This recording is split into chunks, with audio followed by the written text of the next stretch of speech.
Hi folks, Frank the Pest Geek here. Well, got a situation today where we had a customer that was a German roach. It's an apartment complex. We do a ton of that. Probably 20 to 30% of our business, last year was 30% of our business, is single unit, either condos or apartments. I mean, we have thousands and thousands and hundreds of thousands of apartments in Miami. We do a ton of them.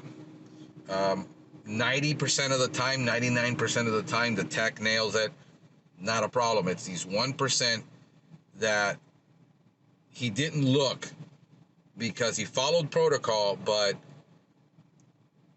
didn't go the extra step. And what I try to teach people is you got to be incredibly, insatiably curious. When you see something that doesn't look normal, stop and ask yourself, why is this happening? The problem is when you're in tech mode, and it happens to every tech, it happens to me, it happens to you, especially a tech that's a 1 and 2 year tech. He's looking at the route, he's looking at his time, he feels pressured, and he just doesn't have the time to sit there and start poking around the way he should have. Now, it's been stressful lately, and I'm going to be doing a bunch of series of podcasts on workplace burnout, workplace stress, workplace just discontentment in the general. And it has to do with people being overworked, underappreciated, underpaid. It comes down to that. You don't have enough work-life balance. This is, I hire a lot of young people, mostly 24 to 30 something. They're millennials and Generation Z. That's mostly what I employ. And we got this one situation where the client called me immediately. I sold her. When I sell a package deal. I say, look, it's going to take 3 shots. Usually we do the initial service, we do a follow-up, and then we do a third follow-up just to make sure we got everything, because that third monitor, visual inspection, and the third monitor is what really lets us know how everything is, plus the customer experience. Generally, these apartments, by the time they call us, they've tried to do it themselves. They've fogged, they've bombed, they've sprayed pyrethroids all over the place. They've hired 1 or 2 companies. In her case, this had been going on for probably a little bit over a year now. She was already burned by another company who said, oh, I need to be here every month in order to control this. To which I say baloney, because we've never done that. Most of our people don't even call us back after the 3rd service. We can't even get them to do maintenance services. There's pretty much a one-time service, one and done, because they're renters. They're not going to invest in this unit. They're paying their own way because they're renting it from an owner, which is a condo. The owner says, no, it's in your contract that you got to pay for all roach service and anything under $150. It's a condo association. The condo association can't get involved because they can't touch the inside of a unit. This is a big mess that we have to deal with in Miami with the amount of condos that there are. And then they turn them into rentals. Short-term rentals, long-term rentals. So it's a huge, huge problem for us. And she already had gotten burned by another company who had failed to control it. The point source was in the pantry. It was a bag of chickpeas, garbanzos. What tipped me off to look in there first was, is when I'm doing my inspection, we had done the initial, and she's like, I'm seeing them walking through the hallway now into the rooms. Apartments are really small. These are like 600 square feet apartments. They're not big. And I said, well, that's perfectly normal. It's the normal experience. They eat the bait. They lose sight of where they're going. And they start wandering. She says, well, it was better the first, and then it got bad again. So my tech goes out to do the follow-up, sends me the pictures of the monitors. I said, well, it's a medium infestation. It's not heavy. A day later, after 2 days later, she's calling me, says they're walking all over the place. Well, they're probably getting contaminated. So after that second call, she was agitated. And I said, you know, she's probably being unreasonable expectation of what, how many are you seeing? Well, she said only like one or two. I said, well, it wasn't a heavy infestation. The tech told me it's not a heavy infestation. I don't see a ton of things everywhere. This is why I am adamant about following our protocol, whether it's a light infestation, whether it's a heavy. I don't want the tech treating where he thinks he only saw the infestation. I know this goes against a lot of IPM principles, but every time we don't do it my way, it bites us in the ass. So I said, okay. He says, man, it's not extensive. I looked everywhere. You're going to see a video of what I found and what he missed. Why do I do this? Because he's human. Techs are human. They make judgment calls. If he's feeling stressed that day and there's a lot of stops, usually I cap it off about 11 stops. No more than 11 stops in a day. If he's got to do long commutes, where we're doing territories where they're long commute, we're looking at 8 stops tops.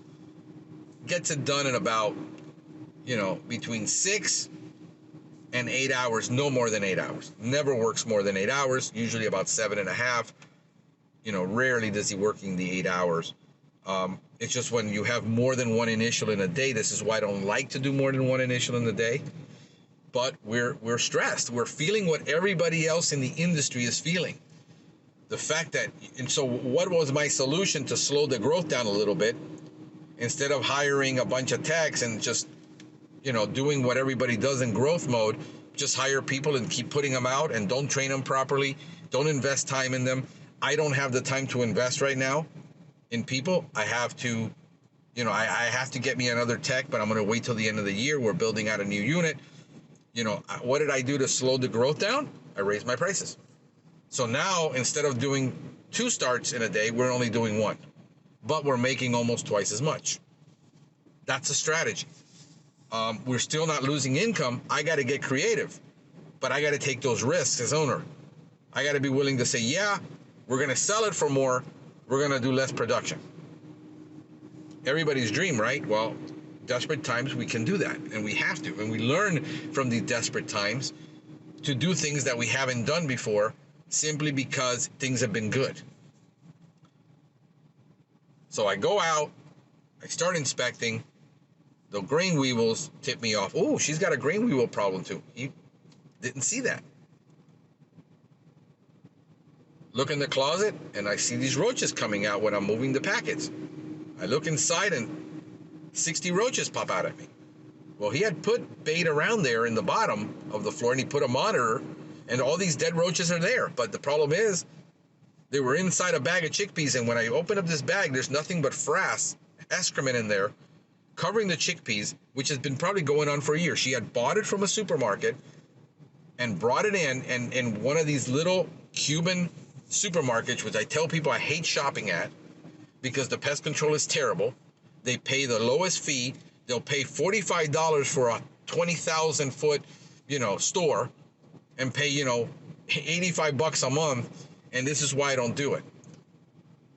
And her husband loves to shop there, and she's Aldi and Publix. Well, the beans came from that place, which were infested, and the roaches, because none of those brands that she had in there, you're going to see the video, the Publix or Aldi carry. They do a very good job at, the pest control as far as down here. I've never found any problems, and I shop exclusively at Aldi, usually in Publix. So, thank you guys. Good plug there. I'm waiting for my check. And I look at it, and it's just, the bag is infested with just, you're going to see the video. And the guy didn't check, because a lot of the time the technicians, he's a little introverted, great guy, loving, caring, but doesn't, feels awkward sometimes touching people's stuff. And we're in a business where we got to touch people's stuff. We ask for permission. Listen, can I move all this? If he would have noticed the green weevil, he probably would have stumbled across it. That's what tipped me off. Plus all the dead roaches on the floor. I'm like, why are all these dead roaches in this pantry on the floor? There's no water in here. There's no food. It's not near the trash can. What's the deal? Having a curious nature. Why? A lot of the times we don't want to ask why because we annoy people.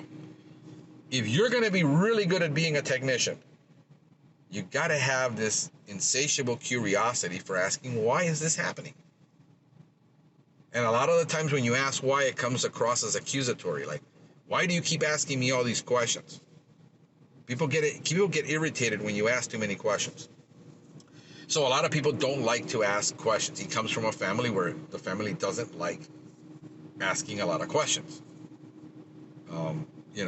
Cultural things matter. Psychological things matter in how a tech is put together. Too many things. I have an intimate knowledge of my techs. I have conversations. I know what's going on at home. And, so I can coach them and I can deal with them. This is what a service manager should be doing. Not being in his office filling out reports that he's embellishing anyway because the numbers aren't good. He should be out in the field with his people finding out what's wrong. So by the second call, she's frantic. I'm like, no, I'm not sending the tech out. I'm going to go look. What the hell's going on? We found it. We found the problem. He did the protocols pretty much. He missed a couple of spots. He looked like he rushed this one a bit. And guys, this is the reality of training. People are not robots. There very few people are just systematic, that they just do everything the same way every day. I am systematic. I wear the same clothes every day. I eat the same breakfast every day. I will change up my lunches or my dinners. But in the morning, I don't want to have to think. I have the same eggs with the same English muffin. The only thing I do is I change it. I decide whether I want Canadian bacon or I want, Mexican sausage. Whether I want them over easy or whether I want them as an omelet. I don't want to think in the morning. I want to get up. I want to put on my clothes. I want to get focused on doing what I have to do. Not everybody's wired this way. I don't wake up really till after 10 o'clock. I'm a night owl. I like working at night. Like last night I was up working on a special project that I've been wanting to work on forever. Haven't been able to. I was up till midnight. I was up at 5. 12:30 I went to sleep. I was up at 5:30 this morning. Not everybody has my discipline. Not everybody has what I have. This is why I'm an owner and not an employee. It's DNA. So your people are going to screw up. You're going to screw up. Take everything with a grain of salt, not a great of salt. Stop being a perfectionist, because you're going to find out that this world is so imperfect right now that perfectionists are having a hard time dealing with the reality of the world. Things didn't line up the way they envisioned it in their 5-year plan. This is the time to be patient with people. People are at home. People are angry. People are upset. People have lost jobs. They lost relatives. They lost family members. There's been a lot of loss this year. Empathy and compassion is going to win the day. That's what I'm trying to focus on. I'm trying to keep my eye on the prize. What's really important? It's people over profit right now. Yes, we are growing. We are being successful. We are doing good things. But I'm more focused on my people's health mentally. I mean, this is a college kid who is going to college full-time and still working 32 hours for me a week. But I make sure he has weekends off, that he's not working evenings. Sometimes he can't finish the route, and it's like, man, it's late already. Call it a day. That can be moved to next. That's a maintenance service. That can be moved till next week. That can be moved to another day. We got some spots. Let's end it here. Don't work Saturdays. I ask him sometimes, can you work a Saturday? I really need you. But that's rare. Sometimes he'll say, listen, I need a day off. because I got this going on, or I need to leave early. My friend is coming in from out of town. I want to leave early.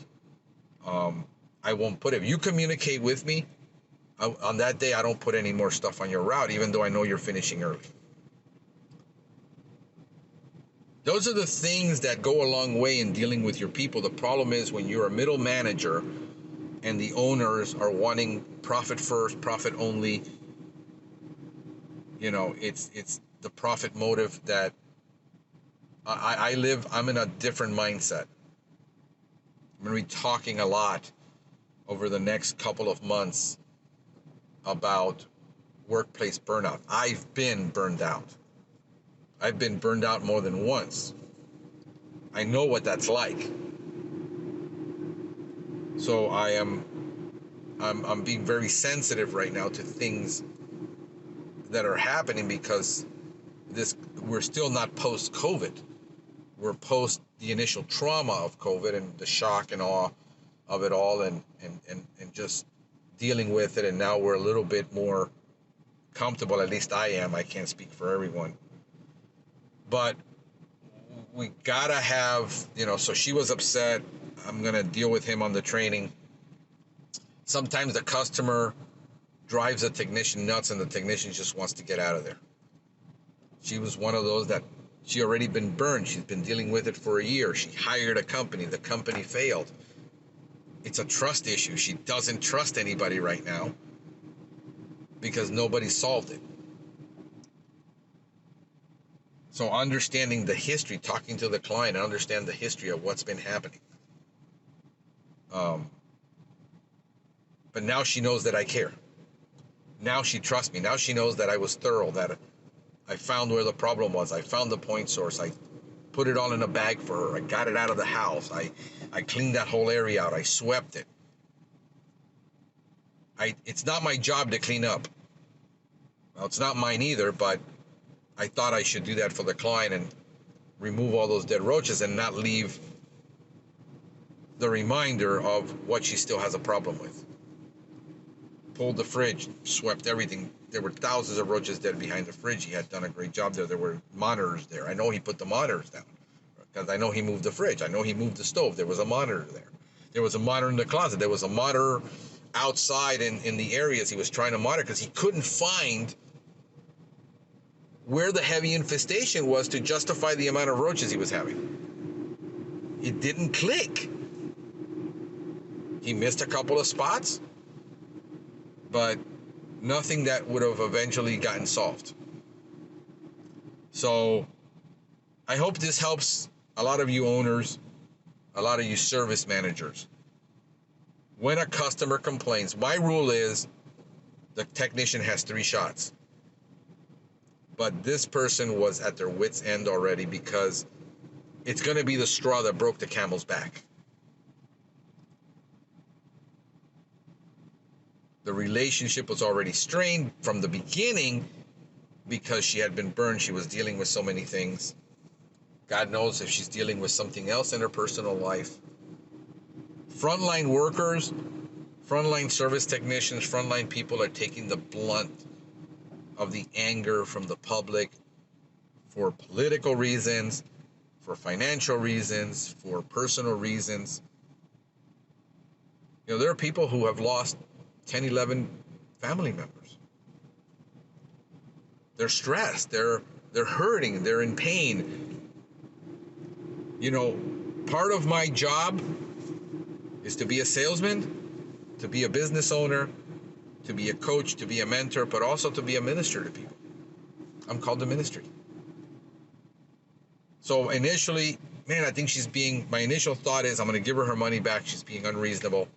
Let's just end this and not worry about it. And then I said, dang, she's right. We messed up. We failed.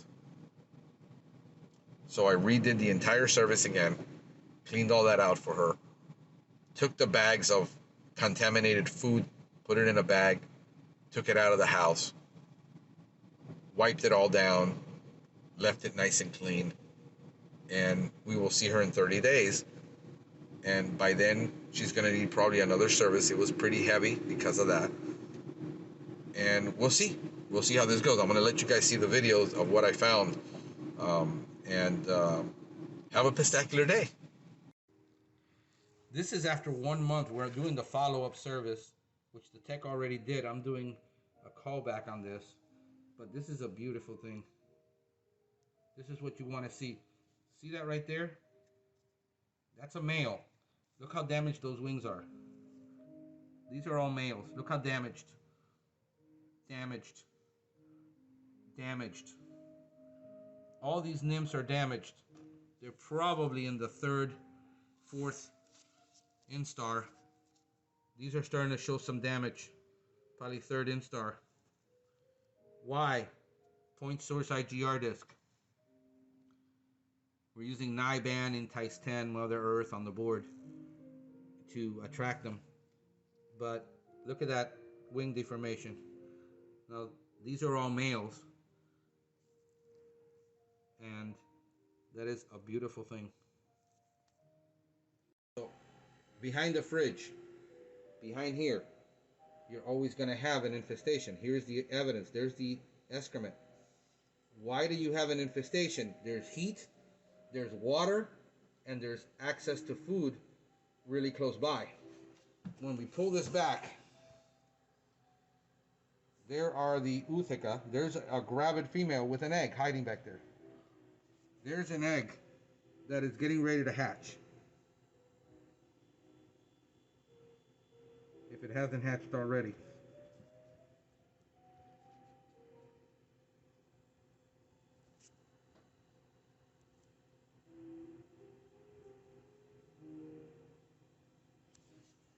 She dropped it, but she's back there. There she is right there. You see her walking. Look how bad that infestation is behind here. Eso es excremento de la cucaracha, de la cantidad de infestación que hay detrás de esta refri. Por eso que él le metió gel aquí, por eso se murió, pero se comieron todo el gel. There it is. There they are. There's a serious infestation behind. Look how much excrement there is. There's inside. If you look, you see a gravid female walking. There's one right there. There she is. There's a roach walking.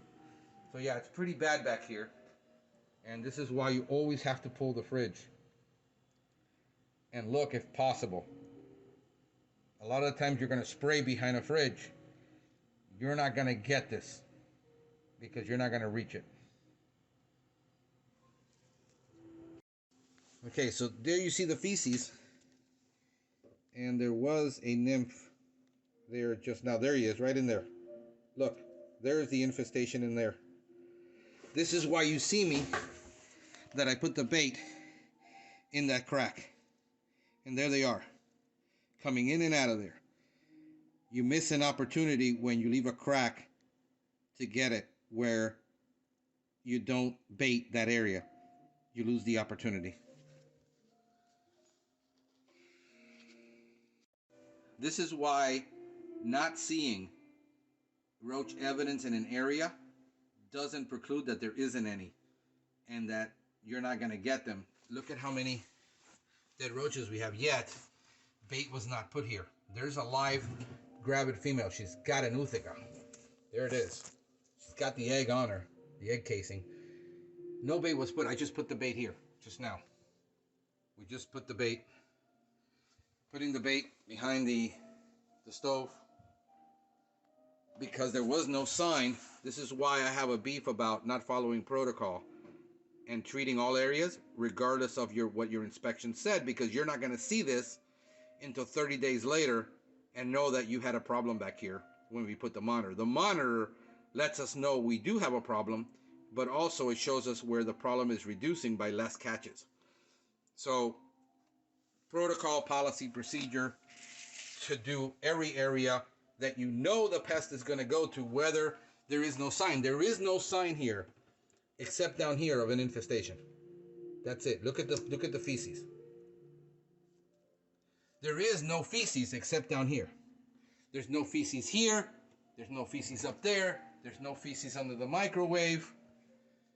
There is no feces. Only in those little corners. And that's the place that you need to bait.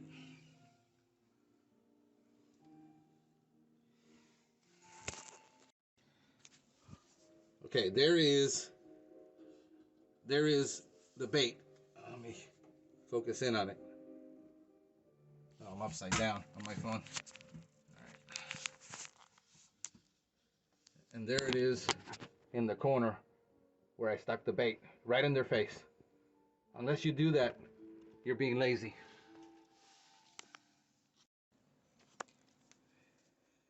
Here is another nesting site I just found. Like I said, it's often ignored when you're doing a treatment to look. You're looking back here and you're saying, oh, look, it's clean. There's no signs. There's no infestation in this cabinet. It looks perfectly clean, right? Everybody ignores the front rail. There's a gap usually underneath that front rail. See those gaps? That is a place that you need to put the bait. Because right there is right behind here, right behind that faceplate, and look where the infestation is. We're looking where all the excrement is. It's not in the back where it's visible. You gotta stick your head inside that cabinet. You gotta look for the infestation. Now, this is a beautiful thing that I'm seeing right there.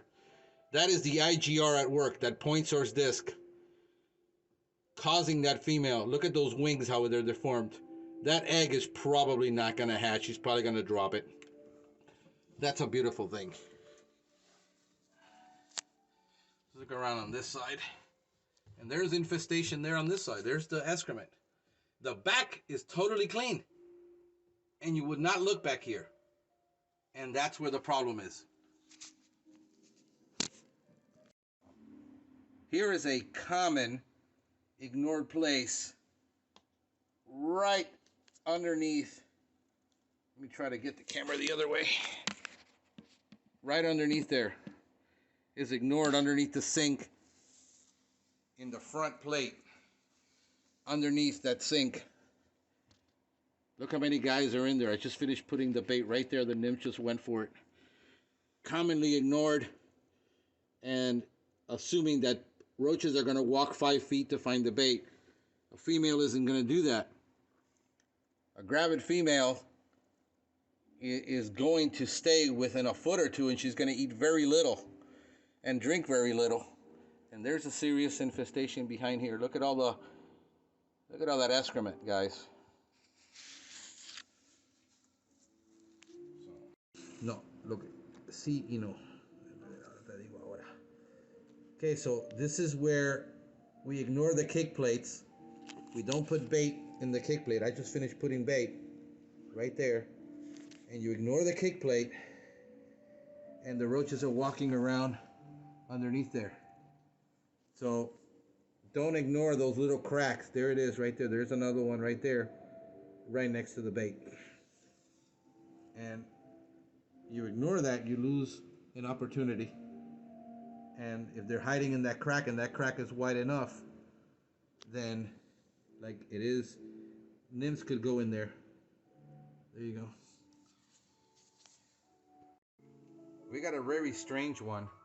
We got a point source where we believe it originated, and we have a product. These are chickpeas, garbanzos. Look how that bag is completely infested inside. The bag came with the roaches in it, and they started spreading, and this is the point source. Very, very, very, very strange, and the tech didn't see it when he did the initial service, because this is not common. This is like 1 in 10,000 that this ever happens. So here's a training opportunity to, hey, inspect everything. Don't take anything for granted, even if you're following protocols. Why are all these roaches here? Which would have been my first thought, thinking they're just attracted to the food. But yes, it's the product that came infested, and there it is.